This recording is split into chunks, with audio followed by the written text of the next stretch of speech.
Olá, tudo bem, pessoal? Hoje a gente vai falar sobre o poder da vulnerabilidade e um pouquinho dessa pesquisa que foi feita pela Brené Brown. Alguém já ouviu falar sobre a Brené Brown? Então, ela é uma cientista social que pesquisou durante uma década sobre o poder da vulnerabilidade. E ela escreveu 3 livros. Um deles até quero mostrar para vocês, que é o último, A Coragem para Liderar, esse é de 2018. Mas ela também escreveu Mais Forte do que Nunca e A Coragem de Ser Imperfeito, que é o primeiro e o best-seller dela. Ela também tem um documentário no Netflix e algumas TEDs sobre esse assunto. Bom, o que a Brené Brown descobriu nesta pesquisa?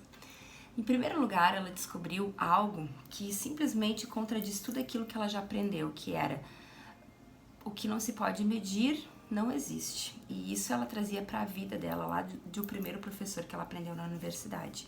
Então ela acabou dando uma paulada no desconforto e trouxe para a realidade, para a pesquisa dela, uma forma diferente de ver as coisas, principalmente de sentir as coisas que acontecem nas nossas vidas. Como cientista social, ela fez uma pesquisa científica e traz dados que comprovam isso que a gente vai conversar sobre no dia de hoje. Então, a conexão que ela estuda é a habilidade de se sentir conectado com outras pessoas, certo? E é neurobiologicamente assim que nós somos feitos. É o porquê de estarmos aqui. Faz sentido isso? Então, no ambiente de trabalho, né, talvez eu vá receber, meu chefe me chama lá e eu vou receber um feedback, 37 pontos maravilhosos, a melhorar.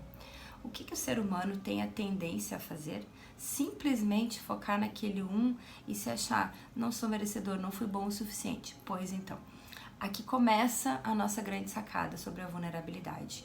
E aí, quando eu te pergunto, por exemplo, sobre o amor, me conta algo sobre o amor. O que as pessoas normalmente lembram e que foi comprovado na pesquisa dela? Que as pessoas lembravam de uma desilusão amorosa. Me conta um pouquinho sobre pertencer, pertencimento. O que as pessoas falavam nessa pesquisa?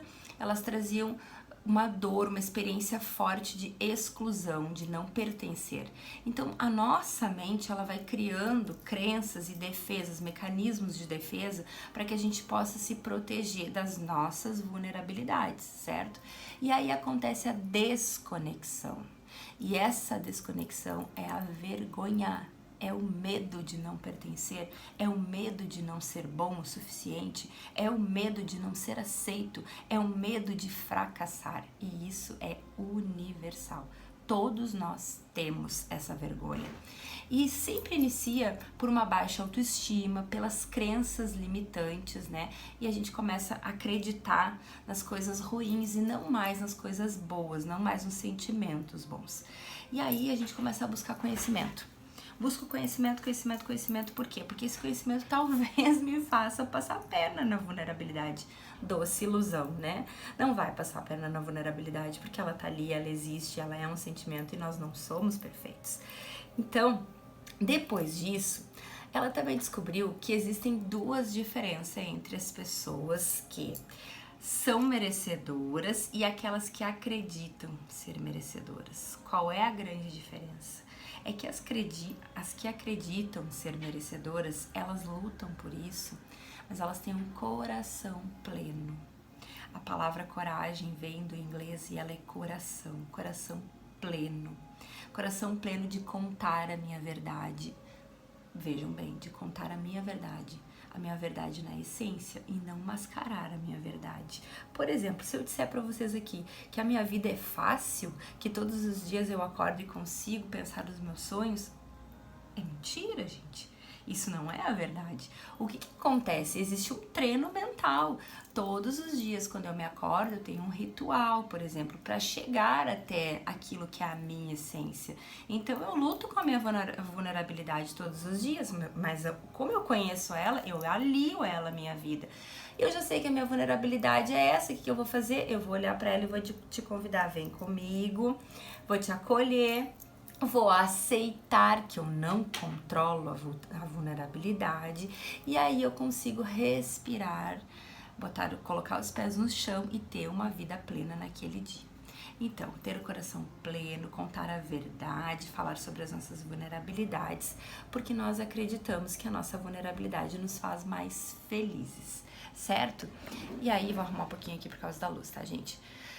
As pessoas que ousam fazer diferente e têm hábitos diferentes, por exemplo, investir num relacionamento diferente, investir numa carreira diferente, investir talvez em autoconhecimento para entender as suas vulnerabilidades, essas começam a ter um poder diferente. E que poder é esse? É o poder de se conectar com o outro, de prever que aquilo que não é previsível a gente não controla. E como a gente começa a ter uma vida mais tranquila, ser mais gentil conosco mesmo. A primeira coisa, ser mais gentil com a gente mesmo, para depois conseguir fazer isso com o próximo, né? E isso é apenas o que é, tá? Bom, por que então que nós lutamos tanto contra a nossa vulnerabilidade? Nós somos os adultos mais endividados. Nós somos os adultos mais obesos, nós somos os adultos que mais tomam medicação, mais viciados, que mais bebem, que mais compram. Nós somos a geração de adultos mais compulsivos que já existiu até hoje. Por quê? Porque nós tentamos anestesiar as nossas vulnerabilidades. Faz sentido? Então, se você se reconheceu nisso, pensa o seguinte comigo: é possível anestesiar somente uma parte do meu corpo, como se fosse uma anestesia somente raquidiana? Não, gente, com as emoções não é possível. Não é possível. Quando eu anestesio esse tipo de sentimento que eu não quero ter, né, que eu vou buscar nessa fuga, eu acabo anestesiando as minhas emoções de felicidade, de alegria, de tristeza, e eu fico uma pessoa que não tem sentimentos. E esse ciclo é muito perigoso, porque ele causa doenças, como a depressão, ele causa doenças, né? E aí ele começa a te trazer a síndrome do pânico, enfim, vários, né? Mas esse ciclo é muito perigoso. Então, quando eu decido que eu vou romper esse ciclo, o que eu posso fazer para romper esse ciclo? Primeira coisa é lembrar de que eu não sou perfeito. A segunda coisa é deixar de controlar tudo. E uma coisa que a gente tem feito com os nossos filhos também, que não é legal, é que a gente diz que é perfeito e a gente quer que eles sejam perfeitos, pobres dos meus filhos, porque até 7 anos atrás eu enchia a agenda deles com muita coisa para eles fazerem, porque eu achava que eles tinham que ser perfeitos, quando na verdade eu tinha que dizer: meu filho, tu tá aqui, te aceita, tu é merecedor do amor, de pertencer, mas esteja pronto para a luta, porque o mundo é assim, a gente não é perfeito, entende? E aí a gente encoraja essa criança a ser vulnerável. E eu acredito que essa próxima geração, quando nós pais tomarmos consciência de que a vulnerabilidade é necessária, a próxima geração não vai sofrer tanto como nós. É isso que eu acredito verdadeiramente, que nós podemos tomar essa consciência e deixar esse legado para os nossos filhos. E as dicas, então, para que a gente possa lidar com as nossas vulnerabilidades? Primeiro eu falei um pouquinho do que são as vulnerabilidades, até para trazer um pouco mais de consciência, né, conteúdo científico sobre isso, porque a gente tem ouvido muito falar sobre vulnerabilidade hoje.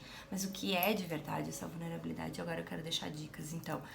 Não nos deixar ser vistos na nossa essência e na nossa verdade é a primeira coisa. Quem aqui tem coragem de sair de cara lavada, de falar, né, com um vizinho, com outro? Tenham coragem de dizer: hoje eu não tô legal, preciso de ajuda, entende? Independente do que o outro vai pensar. A segunda coisa, ser autênticos e reais. Então, caramba, não adianta dizer que eu sou feliz o dia inteiro, porque talvez eu não seja. E naquele momento que eu sou real, eu tô conectando com quem também não tá naquela realidade. E tô querendo o quê? Fazer uma harmonia, compartilhar experiências, me sentir pertencente daquele momento, que é muito importante. A segunda coisa, amar de todo o coração, mesmo que a gente tenha medo de não receber aquele amor que a pessoa tem lá para nos dar, né? Então muitas vezes a gente deixa de amar porque tem medo do quê? Medo de perder, né? Medo de não ser amado. Então ame de todo o coração e não espere nada em troca. Ame e entenda que o universo vai te abençoar de alguma forma para que tu também possa ser amado. E de não controlar as nossas vidas, de não tentar controlar o tempo inteiro tudo aquilo que não é controlável. E por último, eu acredito que a grande sacada de tudo é acreditar que nós somos suficientes. Nós somos suficientes, sim. E quando eu acredito que a vulnerabilidade é importante na minha vida, eu me sinto viva. Então, sintam-se vivas. Permitam-se sentir cada sentimento do dia. Permitam-se sim ficar bravas, irritadas, tristes, felizes, alegres. Sejam gratos, gentis. Agradeçam a tudo, inclusive aos aprendizados que não são tão bons, mas que vão nos trazer algo muito importante. Sejam gratas e acredito que isso é se sentir viva. Muito obrigada. Pra quem ficou comigo até o final, se puder se inscrever no canal, eu vou agradecer muito. Beijo no coração.